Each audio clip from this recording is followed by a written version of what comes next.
can you tell us about the startup culture, innovation culture in the Silicon Valley? Which way it's moving now? Has the crisis been overcome, or is it still there? I think there is a massive investments going on in generative AI. Unlike other innovation waves, this one,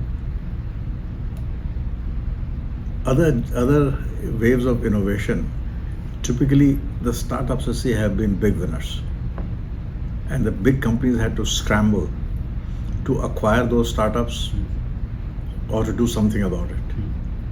Generative AI is different. Generative AI, I think the advantage is with the big guys.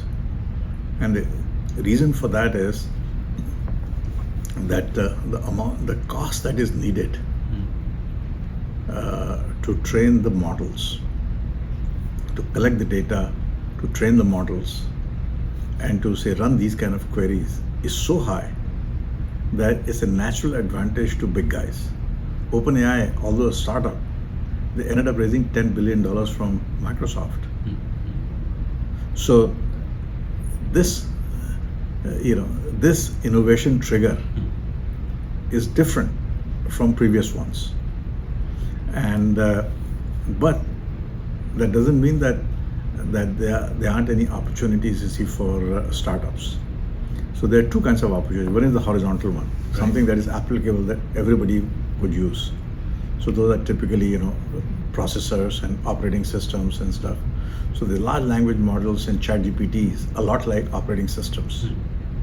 But that doesn't mean that you cannot come up with applications on top of it, like Adobe did, like Lotus 123 did, all of those kind of things. So those opportunities exist, and I think it's that's where there's a lot of startup activity. There was some startup activity on the horizontal space also. I remember seeing a presentation that now you can ask questions and read and process your PDF documents. Right.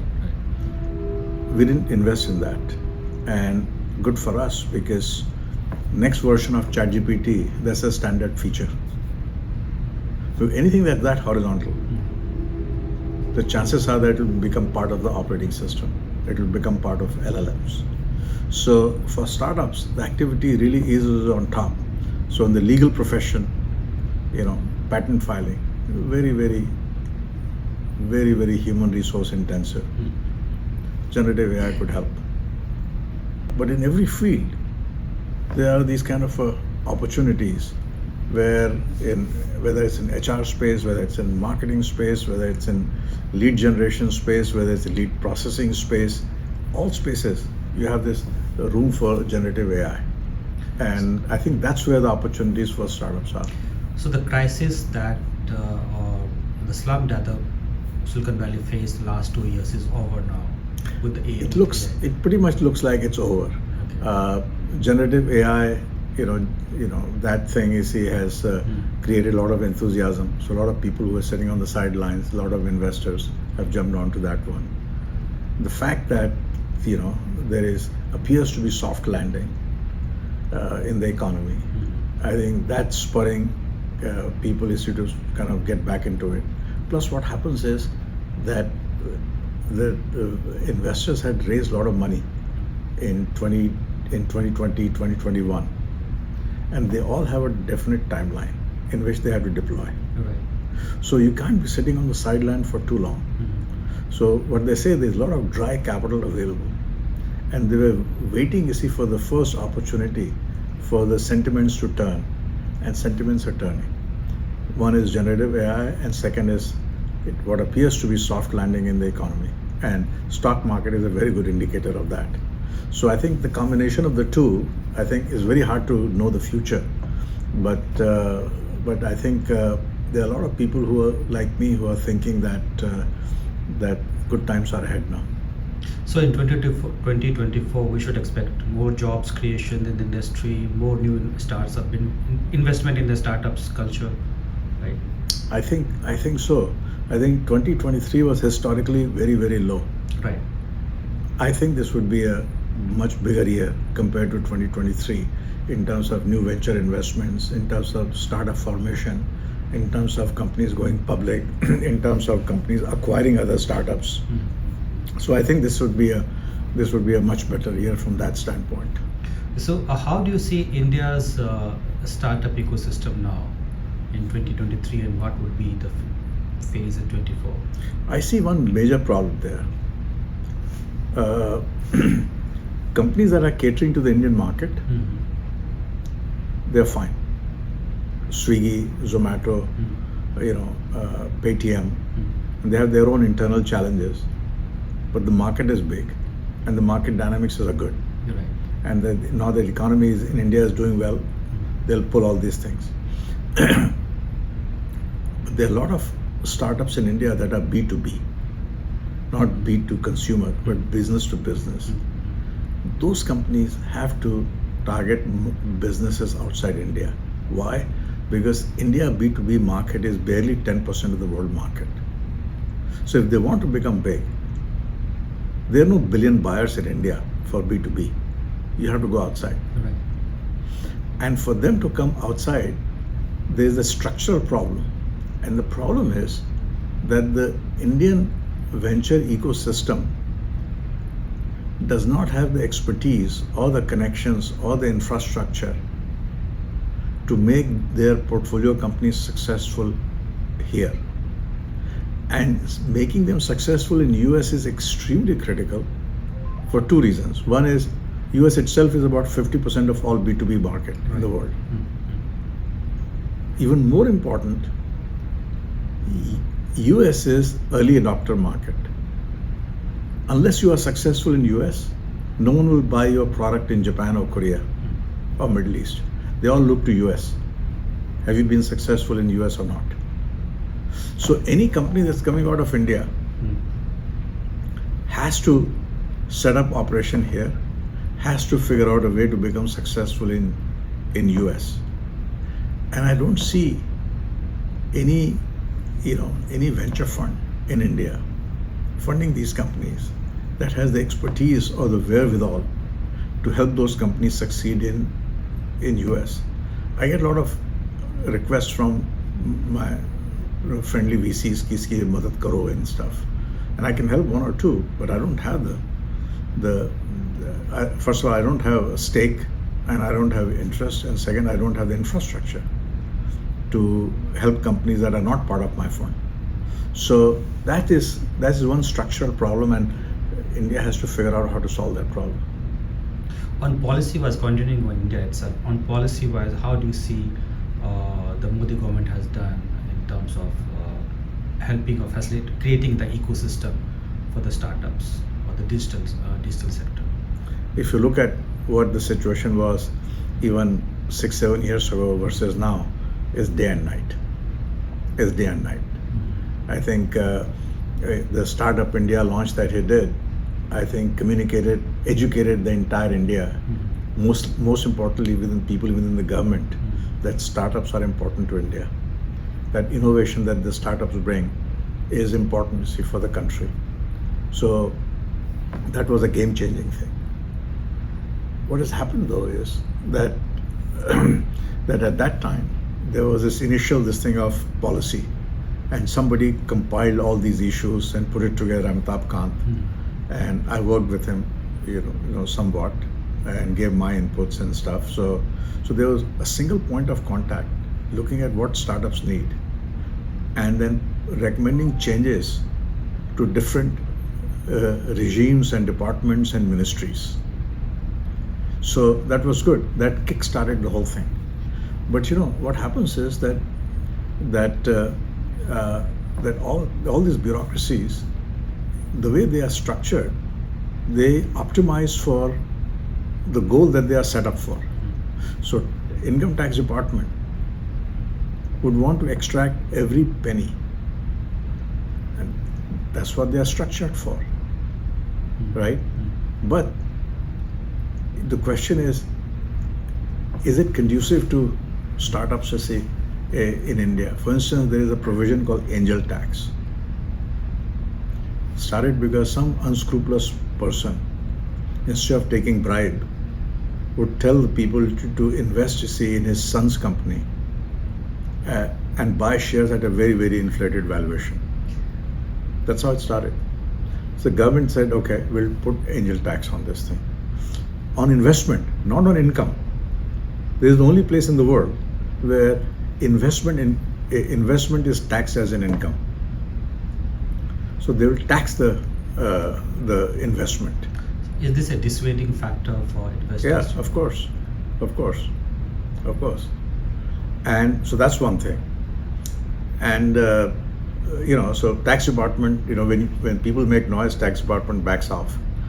Occasionally, you see, it brings that back in. That's one thing. The second thing is just the burden of compliance. The SEBI has its own, RBI has its own, company law has its own, and all those kind of things. And individually, each one of them probably makes sense from its own standpoint. But if you look at it from a startup standpoint, the cumulative burden of compliance of all these things is so overwhelming that all these startups, you see, ended up hiring, you see, an army of lawyers and accountants, you see, or in-house people, just to make sure that they are not on the wrong side of any of these things. And so this is friction. This is unnecessary friction. So in India, the dichotomy is that there is a very strong political willpower at the top saying we need to make startups successful. There is no mechanism to translate that at the operating level with different agencies and departments and ministries. So I think what is needed is not a lack of intention, a lot of willpower.